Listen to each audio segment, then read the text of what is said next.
მოგესალმებით დილამშვიდობისა, მადლობა რომ გვისმენთ მთელ საქართველოში და გვიყურებთ რადიო იმედის და ტელეიმედის პლატფორმებზე.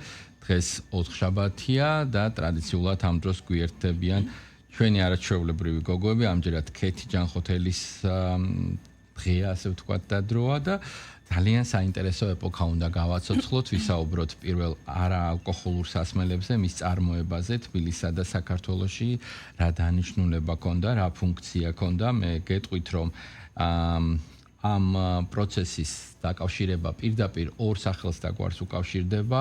ეს არის მიტროფანე ლაღიძე და ილია ჭავჭავაძე. 1887 წელს მიტროფანე ლაღიძემ ქუთაისში დაიწყო ნატურალური სიროფების დამზადება და მერე უკვე თბილისშიც გაიხსნა ქარხანა 1906 წელს ილია ჭავჭავაძის დახმარებით და ეს გახდა ცნობილი ლაღიძის წყლები. და ახლა დაფიქრდით და გაიხსენეთ რომელი გემო უფრო მძაფრი იყო თქვენთვის და განსაკუთრებული, ტკბილად მოსაგონი. თუ ეს არის ტარხუნის სასმელი, მაშინ ჩემს გემოვნებას ემთხვევით და გამოდის რომ მსოფლიოში პირველი მწვანილზე დამზადებული გაზიანი სასმელი ყვარებია. უფრო მეტ დეტალს ამ ყველაფერზე ქეთი გვეტყვის, ქეთი დილამშვიდობისა. დილამშვიდობისა. მიხარია რომ დღეს ვართ ერთად. დილამშვიდობის, მართლა ძალიან განსაკუთრებული თემა გვაქვს დღეს, ისეთი, რომელიც ყველას რაღაც მარტო მოგონება კი არა, გემოთით გვახსენდება ეს ყველაფერი, თუმცა ჩვენ რა თქმა უნდა პარალელს გავავლებთ და უფრო მცენარეული კუთხით წავიყვანთ ამ ყველაფერს და საქართველოში რისთვის ხდებოდა ეს ყველაფერი და ცოტა სხვა რაკურსით შევხედავთ. ესე იგი 1879 წელს იმერეთში, სოფელ ჭოლევში დაიბადა მიტროფანე ლაღიძე, რომელმაც 14 წლის ასაკში უკვე დაიწყო მუშაობა ქუთაისში გადმოვიდა, მშობლებმა გადმოიყვანეს და მიაბარეს ის ვინმე პეტრე ყოჩაშვილისა და პოლონელი ცეზარ ივანოვსკის აფთიაქში დამხმარეთ რომ დაეწყო მუშაობა. აღსანიშნავია ის, რომ ცეზარ ივანოვსკის ცალკე ჰქონდა თავისი ხაზი და ლიმონათებს აწარმოებდა. ანუ უკვე იყო რაღაცა გარკვეული, ესე იგი, პრეცედენტი იმისი, რომ მოსახლეობა წვენებით, ესე იგი, სარგებლობდა, ყიდულობდნენ. და აი პატარა მიტროფანემ შეისწავლა მისგან ის ესე იგი ცეზარ ივანოვსკი უკვე ხანდაზმული ადამიანი იყო, არ ყავდა მას შთამომავალი, აი ეს ახალგაზრდა ესე იგი შეგირდი აიყვანა და შეასწავლა თავისი საქმე და გარდაცვალების მერე მართლაც ესე იგი მიტროფანე ლაღიძე ჩაუდგა ამ ყველაფერს სათავეში, მაგრამ ნახეთ, მან თავისი სპეციფიკა შეიტანა ამ ყველაფერში. თუ ცეზარ ივანოვსკი ევროპიდან პოლონელი იყო ის და თუ ის ევროპიდან შემოტანილ ესენციებს ესე იგი იყენებდა ამ წვენების დიახ, ამ შემთხვევაში მიტროფანემ ქართული ხილით დამზადებული, ესე იგი, სიროფები, ესე იგი, გამოიყენა ამისთვის და თავისი რეცეპტურა შექმნა. აი 1887 წელს უკვე ნატურ პროდუქტებს, დღეს რომ ბიოპროდუქტებს ვეძახით, აი უკვე მაშინ იყო პირველი პრეცედენტი და ნატურ პროდუქტებზე დამზადებული ხილის წყლების საინტერესო რეცეპტურა შეემატა მთელს, ესე იგი, მიმართულებას და ქუთაისში ლიმონათი, ესე იგი ლიმონათის გაყიდვა დაიწყო და როგორ ხდებოდა ამ ლიმონათის გაყიდვა? მეთულუხჩეები, ესე იგი სპეციალურად ჩასხმულ ჭურჭელში დაატარებდნენ ქუთაისში ამ სასმელს და ჰქონდათ თავისი, ესე იგი, ყურადღების მისაქცევი, ასე ვთქვათ, სარეკლამო ფრაზა. თუ გინდა იყო ლამაზი, დიახ, თუ გინდა იყო ლამაზი ქალი, უნდა დალიო ლაღიძის წყალი. აი ამას გაჰყვიროდნენ დრო. ფაქტობრივად სლოგანია. დიახ, და მედროგეები ასე დაატარებდნენ ჭურჭლით წყალს და ასე ხდებოდა მისი გაყიდვა. 1900 წელს, ესე იგი, უკვე ცოტა უფრო სერიოზული ხასიათი მიეცა ამ ყველაფერს და პატარა მცირე ქარხანა გახსნა მიტროფანემ ქუთაისში და ესე იგი პავილიონი, მაღაზია დიდი არა, მაგრამ გარე სივრცეში პატარა პავილიონი ჰქონდა თავისი, სადაც უკვე ადგილიდან ხდებოდა გაყიდვა. და აი ამ პავილიონის გახსნაზე აკაკი წერეთელიც იყო მიბრძანებული და მან ესეთი პატარა ლექსი მიუძღვნა. სასმელების მეტოქება ღვინის, ლუდის, წყლის და რძისა ხილეული ქართულის ესენცია მიტროფანე ლაღიძისა. აი ესეთი პატარა ესეთი ლექსი მიუძღვნა და შემორჩა დღემდე ის. 1902 წელს მიტროფანემ გაემგზავრა საფრანგეთში და გერმანიაში იმისათვის, რომ აი ეს ყველაფერი, ეს ქართული ხილი, მისი რეცეპტურა და აი ეს ასე ვთქვათ ევროპული სასმელი საქართველოში უფრო ფართო წარმოებაში, ესე იგი შემოეტანა და შეესწავლა ლიმონათის წარმოება უფრო სერიოზულ დონეზე ანა ეს ყველაფერი და ამავდროულად რეკლამირებაც ისწავლა იქ. აი როგორ ხდებოდა და მე სხვათა შორის რომ ვნახე ეს რეკლამა არის პატარა ვიდეოს სახით დადებული და გამახსენდა შეიძლება დავასახელო რაიმე პროდუქტი.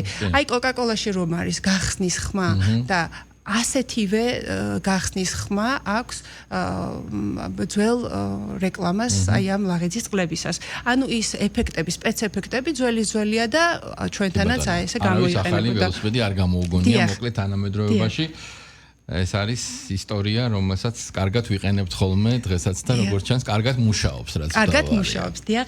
აი, კარგად იმუშავა ამ ყველაფერმა ნამდვილად ქუთაისში, მაგრამ დადგა დრო, რომ კიდევ უფრო გაეფართოვებინათ, ესე იგი, ეს არაჩვეულებრივი საქმე და მიტროფანე ლაღიძე 1905 წელს ილია ჭავჭავადისა და აკაკი წერეთლის, ესე იგი, შეგულიანებით, ხელშეწყობით და მხარდაჭერით გადმოდის თბილისში. თბილისში პირველ რიგში მან ესე იგი გოლოვინის 24 ნომერში უკვე რუსთაველის ქუჩა ეს რა თქმა უნდა ყველა ვიცით და აი იქ პირველად სულ პირველ წელიწადს იყო საწარმო.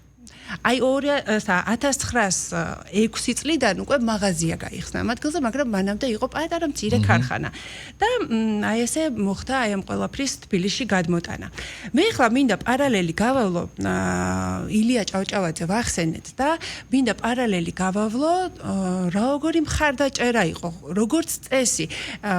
ეხლა ვიტყვი კიდევაც აი 1906 წელს გადმოვიდა თბილისში და თბილისში იყო ამ დროს ესე იგი ორი საწარმო მსგავსი ტიპის და ისინი ეკუთვნოდა ვინმე ევგენი ზემელს და ვინმე მამულოვს. ევგენი ზემელი თუ არ ვწდები, ეს არის ცნობილი რეზო გაბრიაძის ესე იგი კოჭრისწყლის ზღაპრებში არის პერსონაჟი ზემელი თუ არ ვწდები ის არის, იმიტომ რომ იქ მთელი თბილისის კოლორიტია თავმოყრილი და იმ პერიოდის ასოციაცია გვექმნება და თუმცა არ დავიჟინებ, შეიძლება ვწდებოდე.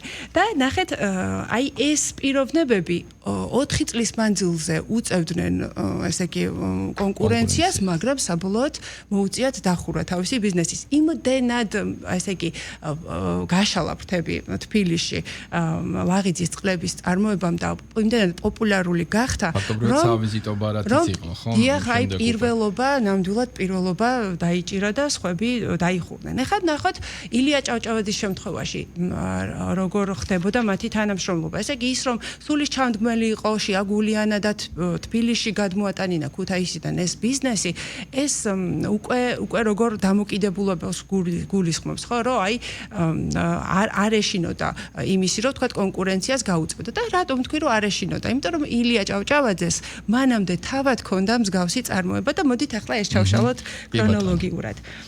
1902-3 წლებში ილია ჭავჭავაძე,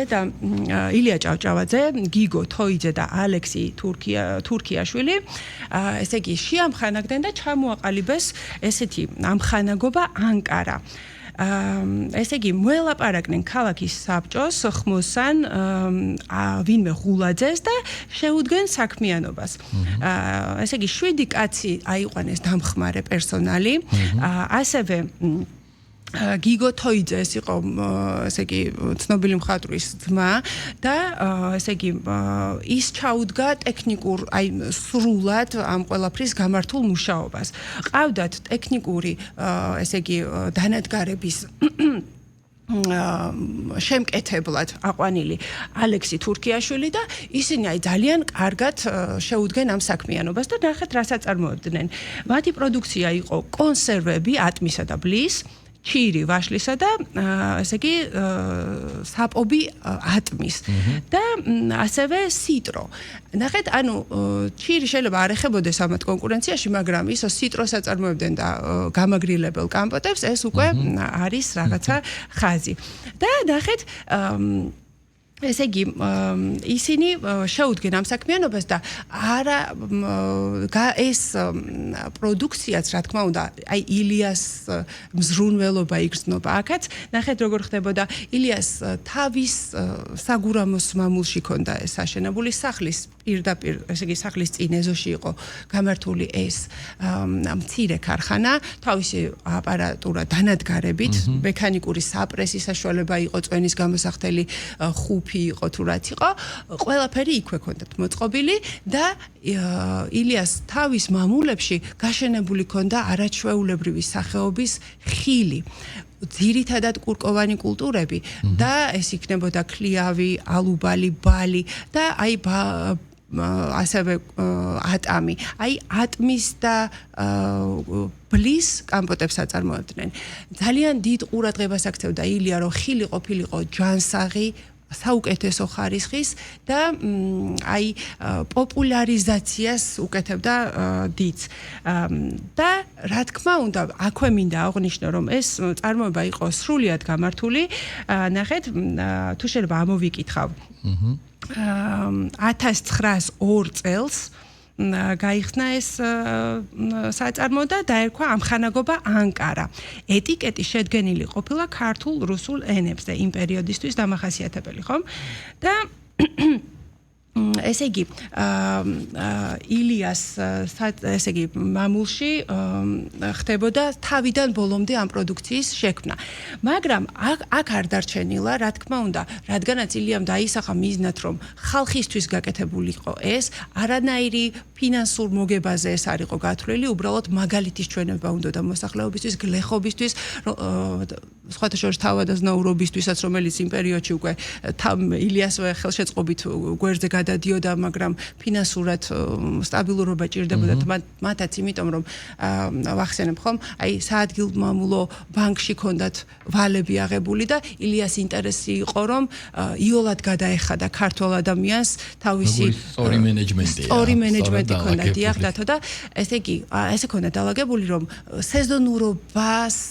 სეზონურობაზე კი არ ყოფილიყო ეს წარმოება და გლეხის და სხვების მიწა აწყობილი არამედ პროდუქციის ხანგრძლივობა გაზრდილიყო და აი ეს კონსერვები იქნებოდა, ჩირი იქნება თუ სხვა რამ ღვინოსთან ერთად ცხადია. ფაქტობრივად მთელი წელი ყოფილიყო სხვადასხვა ფორმით, ხო? დიახ, ყოფილიყო ხელმისაწვდომი და გაყიდვაში და იოლად გადაეხადათ ეს ფულები, არ დაკარგულიყო ქართული მიწა.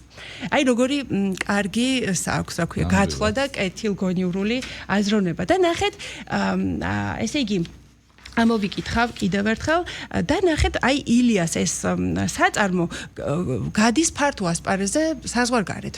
იმ პერიოდში რაც იყო ხელმისაწვდომი, ყველაფერი მოიარეს და ესე იგი და გავიდნენ ოქროს მედლით დაჯილდოვდნენ პეტერბურგში გამართულ პირველ გამოფენა ბაზრობაზე. ესე იგი ამ ანკარას პროდუქცია.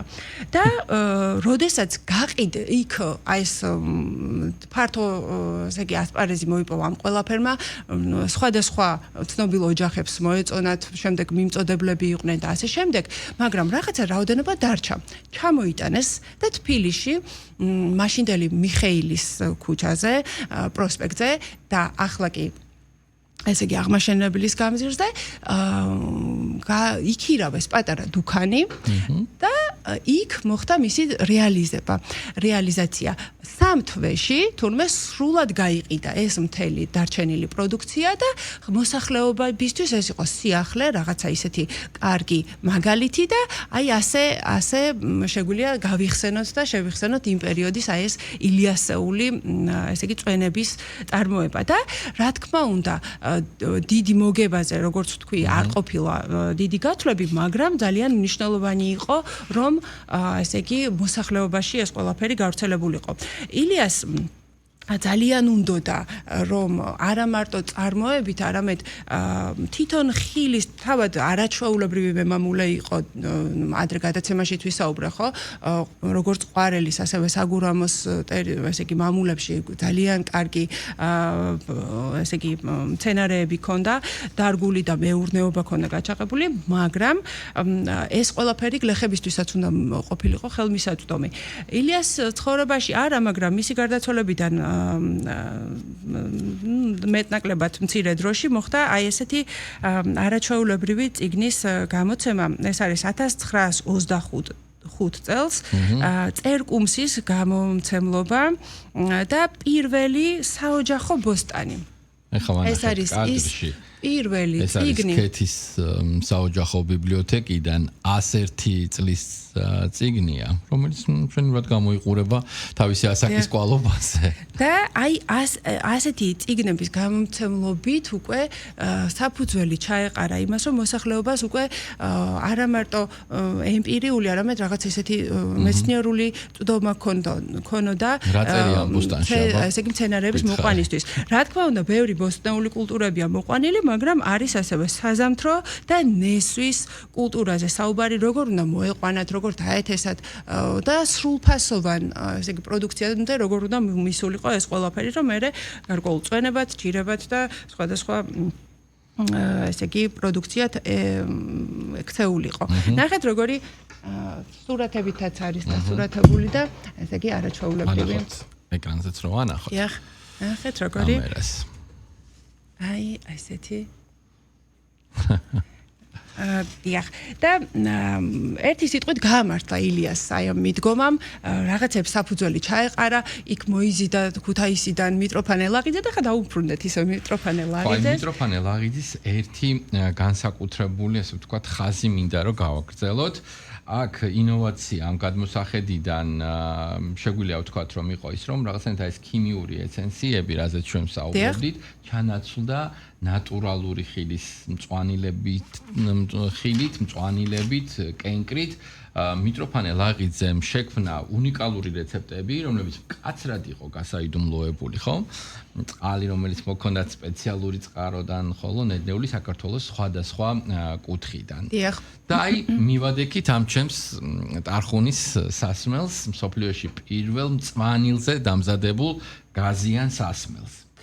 აი რით იყო ეს წარმოება უნივერსალური ქეთი და დღეს ჩვენ ცოტა ნოსტალგიური დამოკიდებულება გვაქვს, იმიტომ რომ ეს გემოები ხა ჩვენ იმ თაობას წარმოვადგენთ გვახსოვს, მაგრამ მაშინ როგორ აიტაცა საზოგადოებამ. თქვენ თქვით რომ ქუთაისშიც პოპულარული იყო, მაგრამ უკვე თბილისში ჩამოსვლამ ფაქტობრივად გააფართოვა მისი წარმოება და ცნობადობაც.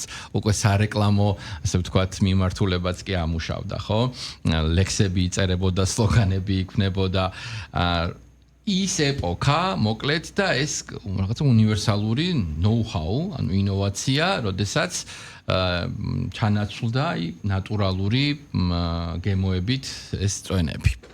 დიახ, ნატურალური გემოები და ნატურალური პროდუქცია ეს იყო ის ნიშა, რომელიც არ იყო იმ დონეზე აყვანილი, როგორ რა დონეზეც მიტროფანემ აიყვანა თავისი რეცეპტურით, ევროპული გამოცდილებით და ქართული ნატურალური პროდუქტებით. აქ ამ შემთხვევაში საქართველოშიც კი ის ძალიან ყურადღებით აკვირდებოდა ნედლეულს. ყველგან არყიდულობდა ამ პროდუქციას. ნახეთ, მას ჰქონდა უკვე პირადად მწარმოებელი გლეხისგან ყიდულობდა ამას და აი მაგალითად დასახელებულია, რომ სად რას შეიძენდა ხოლმე, ხო?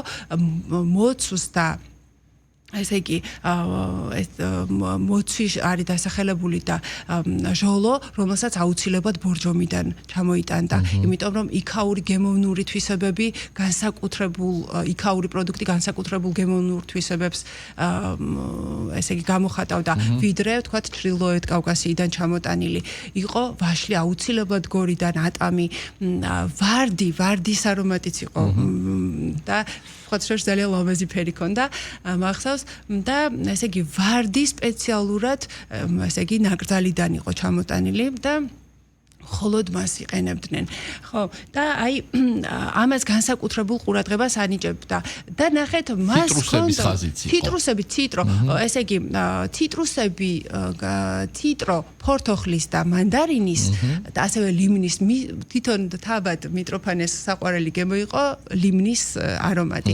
და ესე იგი, ის 1930 წელს თუ არ ვცდები, სოხუმში გაიხსნა, ბევრგან გახსნა ქარხანა, დიახ, ფილიალები უკვე სახელმწიფოს მოთხოვნით სხვათა შორის და ესე იგი სოხუმში გაიხსნა და იქ აწარმოებდნენ ამ სამ გემოს და ესე იგი რისი თქმა მინდოდა რომ მას პირადად ჰქონდა ეს გემოვნური თვისება ისეთი რომ სხვას არ ანდობდა აი ამ ესენციის კი არა და ეს სიროფის შექმნას და ამას ვაჟინი ქვია ქართულად. სხვადასხვა დასახელებებია რომელსაც ამ პროდუქციაში თავისი შესატყვისი ესე იგი კონდიცია აქვს. და ესე იგი თვითონ თავისი გემოზე იყო დამოკიდებული ამ რეცეპტურის შექმნა და თავად ამოწმებდა ამ ყველაფერს. და პროდუქციაზე მითითებულიც იყო ერი და ციყალბეს. ანუ მისი მთავარი ხაზი იყო რომ მომხმარებელი ყოფილიყო, ესე იგი ძალიან კმაყოფილი და მოტყუებული არ ყოფილიყო. ეს მომხმარებელზე ზრუნვა ყველაზე საუკეთესოა, რაც კი შეიძლება შენი ბიზნესის სლოგანად აქციო და იდეად აქციო, რომ მას მოემსახურო ისე, რომ ის იყოს კმაყოფილი, ბედნიერი და მართლაც გამართლებული იყოს შენი პროდუქციის შეძენა. აი ასეთი არაჩვეულებრივი მიდგომა ჰქონდა მას და კიდევ რისი თქვა შემიძლია გემოებთან დაკავშირებით, ესე იგი მარტო საქართველოში და ვთქვათ ახლანდელ პოსტსაბჭოთა სივრცეში კი არა, უფრო ფართო ასპარეზეც გავიდა ლაღიძის წყლები და საკმაოდ მაღალი დონის შეხვედრებზე იყო, ესე იგი წარმოდგენილი. ცოტას ჩავიხედები კიდევ ამოვიკითხოთ და ნახეთ ესე იგი სხვადასხვა მაღალი დონის შეკრებებზე იყო გამოყენებული იალტის კონფერენციაზე და შემდეგ 1955 წელს რუზველტმა 2000 ბოთლი თან წაიღო შეხვედრიდან და ესე იგი იმდენად მოეწონა ეს გემო რომ სხვადასხვა ესე იგი მსოფლიოს დახრობა დაიწყო რა. ხო, წაიღო თან.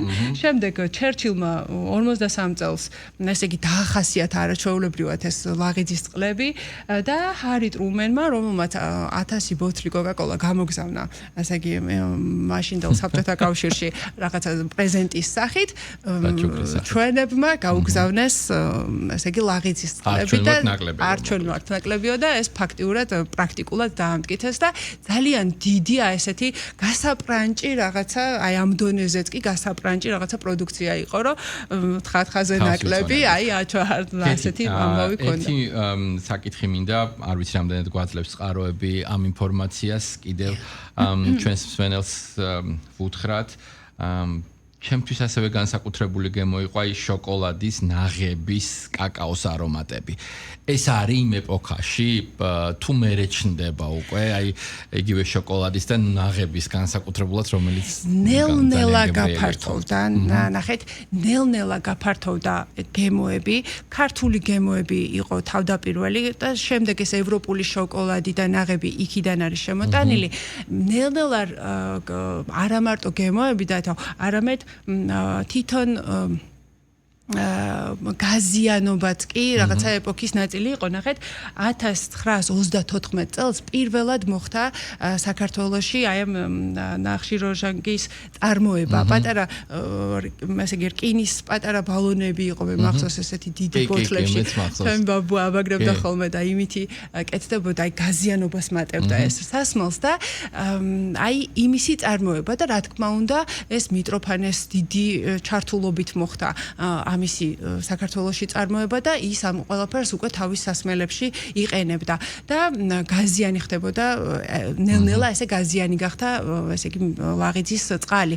ნახეთ, ის რაღაცა მრგვალი ჭურჭელი სადაც კოლბებივით იყო, ხო? ტრიალებდა და ყველგან სხვადასხვა გემო იყო და მე როდესაც რაღაცა გარკვეულ რაოდენობას ჩამოასხავდა კონკრეტული ის რა ქვია ამ გემოსი და მე ხდებოდა წყლის და ამ გაზის შერევა. სოდიანი წყლის და რაღაცა საოცარი იყო. ორმაგი იყო პროდუქტი. ხო, სტანდარტული და ორმაგი. შერეული გაგიკეთოთ, მე გაჩნდა ეს. დიახ.